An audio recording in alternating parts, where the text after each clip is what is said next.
Morning students. একটা সময় ছিল যখন চাকরি পাওয়াটা মেন টার্গেট ছিল, চাকরি বজায় রাখাটা নয়। মানে কি, একটু বুঝিয়ে বলি। মানে প্রত্যেকটা মানুষেরই ছেলেমেয়েরই স্বপ্ন ছিল যে যেভাবেই হোক কোনো একটা এক্সামের মাধ্যমে বা কোনো সিলেকশন প্রসেসের মাধ্যমে আমাকে একবার চাকরিটা পেয়ে নিতে হবে। সেটা সরকারি চাকরি হতে পারে বা কোনো ভালো প্রাইভেট কোম্পানিতে চাকরি হতে পারে। এবং একবার চাকরিটা যদি আমি পেয়ে যাই, ব্যাস ফর লাইফ আমি সেটেলড হয়ে গেলাম। এখন সেই ব্যাপারটা কিন্তু সরকারি চাকরির ক্ষেত্রে খুব একটা যে পরিবর্তন হয়েছে তা নয়। সরকারি চাকরির ক্ষেত্রে এখনো মোরাললেস ব্যাপারটা সেমই আছে, যে একবার যদি তুমি ভালোভাবে হার্ড অ্যান্ড সোল পরিশ্রম করে একটা সরকারি চাকরি লাগিয়ে ফেলতে পারো, তাহলে অবশ্যই সেটা পার্মানেন্ট হয়ে যাবে, যদি অবশ্যই সেটা সৎ উপায় হয়ে থাকে। যাই হোক, তো সরকারি চাকরির ক্ষেত্রে ব্যাপারটা এখনো কিছুটা ব্যাপারটা সেম থাকলেও প্রাইভেট সেক্টরে ব্যাপারটা কিন্তু আর সেরকম নেই। এবার এটাতে অনেকে হয়তো একটু ভাবছো যে এটা তো খুবই নেগেটিভ একটা ব্যাপার, যে এটাতে তো বিমর্ষ হয়ে যেতে হবে, ব্যাপারটা খুব একটা এনকারেজিং নয়। কিন্তু আমি বলবো এটা অবশ্যই একটা বিশাল বড় এনকারেজিং ব্যাপার, এবং এটা একটা সুযোগ তাদের জন্যে যারা হয়তো একবার সুযোগটা মিস করেছে। জীবন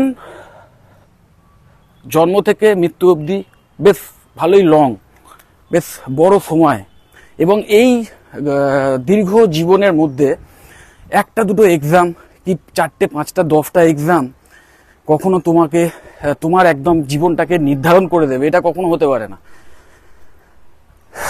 তাহলে যদি এটাই হতো, তাহলে ট্রাই অ্যান্ড ট্রাই যে ব্যাপারটা রয়েছে, যে চেষ্টা করে যাও, একবার ফেলিওর হলেই ভয় পাওয়ার কিছু না, বারবার চেষ্টা করে যাও, এই যে মানে উক্তিটা ছোটবেলা থেকে আমরা শুনে আসছি, বা এটা খুব বিখ্যাত উক্তি, তো এই ব্যাপারটা কিন্তু থাকতো না, যে বারবার তুমি ফেলিওর হলেও তুমি আবার সুযোগ পাবে। সো কোনো একটা এক্সামে তুমি ফেলিওর হয়ে গেছো বা কোনো কারণে ভালো করতে পারোনি, আর আরেকজন কোনো কারণে বা খুব পরিশ্রম করে সেই সময়টাতে ম্যাজিক্যাল একটা রেজাল্ট করে ফেলেছে, যে কারণে সে একদম জীবনের সেরা সুযোগ সুবিধাগুলো সারা জীবনের জন্য পেয়ে যাবে, আর তুমি পাবে না, সেটা কখনো হতে পারে না। এমন হতেই পারে যে সেই ক্যান্ডিডেটটি, সেই ছেলেটি বা মেয়েটি হয়তো ওই সময়ের জন্য প্রচুর খেটেছিল, তার ফলে সে ফলটা পেয়েছে, এবং তারপরে ফল পাওয়ার পর সে একদম রিল্যাক্সড হয়ে গেছে। সে আর নিজেকে আপডেট করছে না, নিজেকে মানে কি বলবো, মানে নিজেকে সেই যোগ্যতাটা তার ধরে রাখার চেষ্টা করছে না। মানে যোগ্যতা বলতে আমি কিন্তু এখানে ডিগ্রি বা ডিপ্লোমার কথা বলছি না। ডিগ্রি ডিপ্লোমা তো একবার পেয়ে গেলে সেটা তোমার থেকেই গেল, কিন্তু যোগ্যতা মানে আমি বলছি যে স্কিল সেট তার অর্জন আছে, বা দিনকে দিন যে নতুন নতুন ফাইন্ডিংস গুলো বেরোচ্ছে, সেই ওয়াইজ যে স্কিল সেট গুলো চেঞ্জ করতে হবে বা আপডেট করতে হবে। সোজা কথা, ঠিক যেরকম সফটওয়্যার আপডেট হয়, ঠিক সেরকম প্রত্যেকটা মানুষকে আপডেট হতে হবে নতুন নতুন চ্যালেঞ্জের সঙ্গে মোকাবিলা করার জন্য। তো সেই জিনিসটাই যারা আপডেট নিজেকে রাখছে না, তারাও একবার ওই সুযোগটা পেয়ে গেছে বলে বসে বসে চান্স পেয়ে যাবে। আর হয়তো তুমি কোনো এক কারণে কোনো এক সময় সেই কোনো একটা পার্টিকুলার এক্সামে ঠিক মতো রেজাল্ট করতে পারোনি, তারা অনেক কারণ হতে পারে। হয়তো সেই এক্সামে তুমি ঠিক মতো প্রিপারেশন নাওনি, হয়তো তুমি ফাঁকিই মেরেছিলে, হয়তো তুমি ফাঁকিবাজি ছিলে, হয়তো। তো এই সব কারণের জন্য তুমি একটা এক্সামে ঠিক মতো রেজাল্ট করতে পারোনি, তাই জন্য তুমি জীবনে চান্স পাবে না। কিন্তু এখন হয়তো তুমি নিজেকে আপডেট করে নিয়েছো, নিজেকে হয়তো বিশাল পরিশ্রম করে একদম মানে জব রেডি করে তুলেছো, এবং নিজেকে মানে একদম সেই স্কিল সেট অর্জন করেছো নিজে পরিশ্রম করে। যদি এমনটা হয়, তাহলে তুমি কেন সুযোগটা পাবে না? কিন্তু আগে ব্যাপারটা ছিল যে তুমি তখনও সুযোগটা পেতে না। কিন্তু এখনকার যুগে কেউ যদি বলে যে স্যার আমি কিন্তু আগে চান্স পাইনি, কিন্তু এখন নিজেকে আমি আগে চান্স পাইনি কারণ আমার তখন যোগ্যতাটা ছিল না, আমি সত্যিই তখন কোয়ালিফাইড ছিলাম না, কিন্তু এখন আমার কোয়ালিফিকেশান এসছে, শুধু না, এবং কোয়ালিফাইড, আমি really qualified, not only for মানে শুধু যে ওই হাতে কাগজ দেখানো কোয়ালিফিকেশান ওরকম না, আমি সত্যিকারে আমার স্কিল সেট আছে, তাও আমি এই সুযোগটা পাবো না? হ্যাঁ, অবশ্যই পাবে। এখনকার যুগটা সেরকমই হয়ে গেছে। তার জন্য তোমাকে সবসময় ট্রাই করে যেতে হবে। এবং আমি একটাই কথা বলবো তোমাদের, যে শুধুমাত্র মানে সরকারি যে কলেজগুলো আছে সেইখানেই অ্যাডমিশন নিতে হবে, প্রাইভেট কলেজে অ্যাডমিশন নিলে খুব একটা লাভ হবে না, এই ধারণাটা কিন্তু সম্পূর্ণ আমূলে চেঞ্জ হয়ে গেছে। বেশ কিছু কোর্সের ক্ষেত্রে, বিশেষ করে যে জব ওরিয়েন্টেড যে প্রফেশনাল ডিগ্রি কোর্সগুলো আছে, বা প্রফেশনাল ডিপ্লোমা যে কোর্সগুলো আছে সেগুলোতে দেখা যায় যে সরকারি কলেজের তুলনাতেও প্রাইভেট কলেজ থেকে পড়াশোনা করে কিন্তু স্টুডেন্টরা অনেক বেশি সাফল্য পাচ্ছে। বেশ কিছু মানে কেরিয়ার ওরিয়েন্টেড কোর্স আছে যেগুলোতে কিন্তু এটা একদম বাস্তবিকভাবেই সত্য, তোমরা নিজেরাও যাচাই করে দেখতে পারো। কারণ এর একটা বেসিক কারণ হচ্ছে, দেখো সরকারি কলেজে প্রথম কথা সেই কলেজের যারা স্টাফ আছেন বা পুরো যে পরিচালনাটা হয় সেটা মানে অটোমেটেড, সেখানে যারা চাকরি করেন বা করেন সেখানে তাদের জবটা কমপ্লিটলি সিকিউরড, এবং তার ফলে হয় কি মানে তাদের যে সবসময়তেই নিজেকে মানটাকে উন্নত করে যেতে হবে, একটা মান বজায় রাখতে হবে, সেইটা তারা অনেক সময় করে না। আমি বলছি না সবার কথা, বেশ কিছু জায়গায় এমন আছে তারা অনেক সময় সেই মানটাকে ঠিকঠাক রাখে না। তার সাথে সাথে ফাইনাল ইয়ারে গিয়ে যে প্লেসমেন্টের যে বন্দোবস্ত করতে হয় বা ক্যাম্পাস ড্রাইভের যে আয়োজন করতে হয়, সেই ব্যাপারটাই কিন্তু সরকারি কলেজের সেরকম চার থাকে না। কারণ কি, তারা জানে যে আমাদের এই ক্যান্ডিডেটরা চাকরি পাক কি না পাক, তা পরের বছর আমাদের এই সিটগুলো এমনিতেই ভর্তি হয়ে যাবে। কারণ সরকারি কলেজে প্রথম কথা ফিসটা প্রচণ্ড কম থাকে, যেটা একটা মেন ব্যাপার থাকে যে স্টুডেন্টদের কাছে, যে আমি সরকারি কলেজেই চাকরি নেব। যে কারণে ওরা জানে যে আমার ক্যান্ডিডেটরা চাকরি পেলো কি পেলো না আমার যায় আসে না, ওই ট্রেনিং প্লেসমেন্টের জন্য অত খাটাখাটনি করার কোনো মানে হয় না।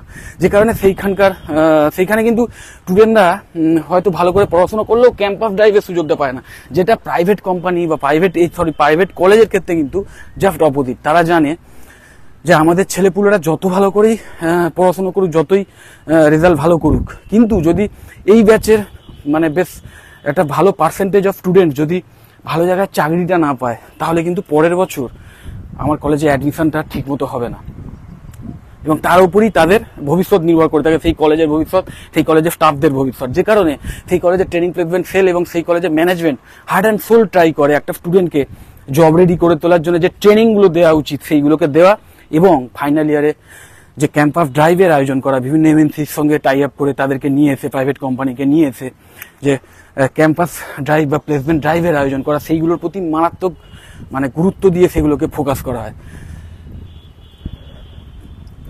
এবার তোমাদের মধ্যে অনেকের একটা নেগেটিভ চিন্তা এটাই থাকে যে স্যার সরকারি কলেজে তো ফি স্ট্রাকচার মারাত্মক কম, কিন্তু এই প্রাইভেট কলেজে বেশ ভালোই প্রচুর টাকা ফিস দিতে হয়। দেখো আমি তোমাদের বারবার একটা কথাই বলি যে সব প্রাইভেট কলেজেই যে প্রচুর টাকা মানে কোর্স ফি তা নয়।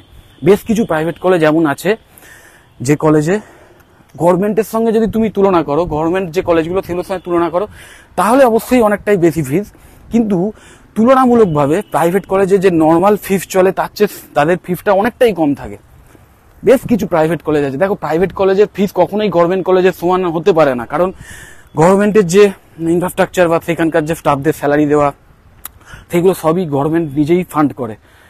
কিন্তু একটা প্রাইভেট কলেজে কিছু মানে তাদের নিজস্ব একটা ট্রাস্টি বোর্ড থাকে, অথবা তাদের নিজস্ব কোনো মালিকানা থাকে, তাদেরকেই নিজেদের পকেট থেকে সেই ফান্ডিং করতে হয়, এবং প্রতি বছর যে প্রফিটটা আসে কলেজে স্টুডেন্ট অ্যাডমিশন করে সেখান থেকে কলেজটাকে রান করাতে হয়। এই কলেজের যে ল্যাব থাকে বড় বড় বা লাইব্রেরি থাকে বা বিভিন্ন ক্লাসরুম থাকে, সেইগুলোকে মেনটেনেন্স যে করার যে কস্ট, সেইগুলো প্রতি মাসে মাসে তাদের পে করতে হয় নিজেদের পকেট থেকে, মানে স্টুডেন্টদের থেকে অ্যাডমিশন করি যে অ্যাডমিশন মানে যে প্রফিটটা হয় সেখান থেকেই তাদেরকে সেই মেনটেনেন্স কস্টটা কিন্তু রান করাতে হয়। প্লাস একটা কলেজ তৈরি করতেও যা খরচ হয় বুঝতেই পারছো, একটা কলেজ তার ইনফ্রাস্ট্রাকচার সব কিছু, সেই হিসেবে তাদের কস্টটা অবশ্যই বাড়বে, অবশ্যই বেড়ে যাবে, কারণ তারা কোনো গভর্নমেন্ট মানে সরকারি সাহায্য পায় না বা সরকারি কোনো হেল্প পায় না। ওকে, সো এখানে ফিসটা বাড়বেই, কিন্তু সেইটুকু মানে সেখানে তার মধ্যেও এমন অনেকে আছে যারা সেই যে কোর্স ফিটাকে নিজেদের প্রফিটটাকে বিশাল হাইফাই রাখার জন্য বিশাল চড়িয়ে বাড়িয়ে রাখে না, বা প্রমোশনের পেছনে বা মার্কেটিং এর পেছনে প্রচুর টাকা খরচ করে সেই টাকাটা স্টুডেন্টদের থেকেই তোলে না, এবং তার ফলে তাদের যে কোর্স ফিটা সেটা কিন্তু বেশ মানে রিচেবল থাকে এবং বেশ অ্যাফোর্ডেবল থাকে। তো সেই সমস্ত কলেজে, প্রাইভেট কলেজে যদি অ্যাডমিশন নিতে পারো, সেই কলেজে তুমি যেটা বললাম যে প্রফেশনালদের থেকে শিখতে পারবে, প্লাস ভালো কোম্পানিতে প্লেসমেন্টের সুযোগ পাবে, ক্যাম্পাস ড্রাইভের সুযোগ পাবে। তো এইটুকু নিজের ভবিষ্যতের জন্য এইটুকু ইনভেস্ট তো করতেই হবে, সময়টাও ইনভেস্ট করতে হবে, ওইটুকু পয়সা ইনভেস্ট করতে হবে। আর দ্বিতীয় কথা, এখন যা স্কলারশিপ যেগুলো অ্যাভেলেবেল আছে, বিভিন্ন সরকারি স্কলারশিপ বা বিভিন্ন বেসরকারি যে স্কলারশিপগুলো অ্যাভেলেবেল আছে, সেইগুলো থেকেও যদি তুমি সেই টাকাটা যদি তুমি অ্যাভেল করতে পারো, তাহলে তো তোমার এমনিতেই কোর্স ফি আরও অনেকটাই কমে গেল। সো আমি অবশ্যই বলবো তোমাদের, বিশেষ করে যারা 12-এ পড়ছো এখন এবং 2024-এ অ্যাডমিশনের কথা ভাবছো এবং জেনারেল লাইন নিয়েই কোনো কোর্স করবে কি করবে না যে নিয়ে চিন্তা করছো, তাদের বলবো যে যদি ভবিষ্যতে তোমার মেন টার্গেট এটাই থাকে যে আমাকে একটা সরকারি চাকরি পেতে হবে, তাহলে অবশ্যই জেনারেল লাইন নিয়ে পড়ো। কিন্তু যদি তোমার মেন টার্গেট থাকে যে না 3টে বছর বা 4টে বছরের গ্র্যাজুয়েশন কোর্সের পরেই আমার ডাইরেক্ট একটা চাকরি দরকার, তাহলে অবশ্যই আমি বলবো কোনো ভালো প্রফেশনাল ডিগ্রি কোর্স চয়েস করো আগে। যে প্রফেশনাল ডিগ্রি কোর্স বা ডিপ্লোমা কোর্স করলেই ডিগ্রি কোর্সই করবে, কারণ ক্লাস 12-এর পর ডিপ্লোমার চেয়ে ডিগ্রি কোর্স করা 100 Times better. So professional degree course সেটাকে চয়েস করো যে কোন প্রফেশনাল ডিগ্রি কোর্সটা করার পরে আমি ডাইরেক্ট চাকরি পেয়ে যেতে পারি কলেজ থেকে, এবং খোঁজ নাও যে কোন কোন কলেজে ভালোভাবে সেই কোর্সটা করানো হয় এবং সেই কলেজের ট্রেনিং প্লেসমেন্ট সেলটা ভালো। এই নিয়ে আমার নিজের প্রচুর ভিডিও আছে আগের, সেগুলো দেখে নিতে পারো বা ডাইরেক্ট আমাকে জিজ্ঞেস করতে পারো। আমি অবশ্যই আমার যে কলেজগুলো সম্বন্ধে আমি জানি এবং যে কলেজে ভালো প্লেসমেন্ট হয় সেগুলো নিয়ে তোমাদের আইডিয়া দিয়ে দেবো। আমি আমার এই ভিডিও ডেসক্রিপশন বক্সেও কলকাতার মোটামুটি যে সমস্ত কলেজে এই সমস্ত প্রফেশনাল ডিগ্রি কোর্সগুলো করানো হয় প্রাইভেট এবং ভালো প্লেসমেন্ট ড্রাইভের আয়োজন করা হয়, সেইগুলোর আমি ডিটেলস লিস্ট আমি দিয়ে দিচ্ছি আমার এই ভিডিও ডেসক্রিপশন বক্সে, সেটা থেকেও দেখে হেল্প নিতে পারো। এছাড়াও আরও অনেক কলেজ থাকতে পারে যেগুলো তোমরা নিজেরা খোঁজ নিতে পারো। নিয়ে আমি বলবো অবশ্যই প্রফেশনাল ডিগ্রি কোর্সে অ্যাডমিশন নাও এবং 3 বছর 4 বছর নিজেকে সেইভাবে প্রিপারেশন করো, নিজেকে সেইভাবে প্রিপেয়ার করো। মানে শুধু কোর্সে অ্যাডমিশন নিলেই কিন্তু হবে না, তোমাকে সেইভাবে নিজেকে প্রিপেয়ার করতে হবে। নিজেকে 3টে বছর 4টে বছর সেই মতো পড়াশোনা করতে হবে, নিজের স্কিল সেট মানে বাড়িয়ে তুলতে হবে, নিজেকে সোজা কথা জব রেডি করতে হবে এবং সেই কলেজের হেল্প নিয়ে, সেই কলেজের ইনফ্রাস্ট্রাকচারের হেল্প নিয়ে নিজেকে সেইভাবে রেডি করো। করার পরে যে ক্যাম্পাস ড্রাইভটা হবে সেই কলেজে, সেই ক্যাম্পাস ড্রাইভের সুযোগে ডাইরেক্ট একটা কোনো ভালো এমএনসিতে চাকরি নিয়ে নাও। তাহলে কিন্তু কেরিয়ারের শুরুটাই কিন্তু একটা ভালো জায়গা দিয়ে হবে। এবং নিজেকেও যেটা বললাম যে লাইফ লং কিন্তু তোমাকে কিন্তু, তুমি যদি ভাবো যে একবার চাকরিটা পেয়ে গেলাম মানেই হয়ে গেল, তা নয়। তোমাকে নিজেকে সবসময় আপডেট রাখতে হবে, নিজেকে সবসময় তোমার স্কিল সেটগুলোকে বাড়াতে হবে যে ফিল্ডে তুমি কাজ করছো, এবং নতুন যে ফাইন্ডিংসগুলো বেরোচ্ছে সেগুলো সম্বন্ধে খোঁজ রাখতে হবে, রেখে নিজেকে সোজা কথায় সময়োপযোগী বা যুগোপযোগী করে তুলতে হবে। তবেই কিন্তু তুমি সেই জায়গায় চাকরি পেয়ে শুধু টিকেই থাকবে তা নয়, তার সাথে সাথে নিজেকে আরো, নিজের কেরিয়ারটাকে আরো টপ লেভেলে নিয়ে যেতে পারবে। তো আশা করি ভিডিওটা থেকে বেশ কিছুটা নলেজ পেয়েছো, এবং যদি মনে হয় ভিডিওটা ভালো অবশ্যই লাইক দেবে। যদি মনে হয় ভিডিও থেকে বন্ধু বান্ধবের উপকার হতে পারে তাহলে শেয়ার করে দিও তাদের। আর আমার চ্যানেলটা যদি সাবস্ক্রাইব না করে থাকো তাহলে এক্ষুনি সাবস্ক্রাইব করে নাও। টাটা।